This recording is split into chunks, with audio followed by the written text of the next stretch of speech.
nakuhang pipino. Ayan, doon sa aming mountain garden. Kinuha na namin kasi malaki na sila.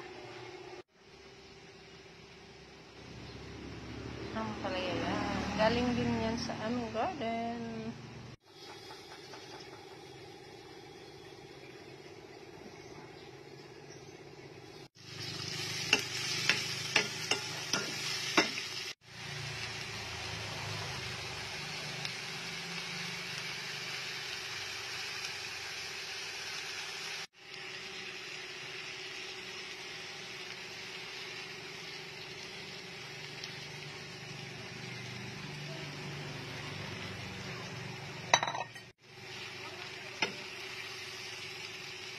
Sarap yan.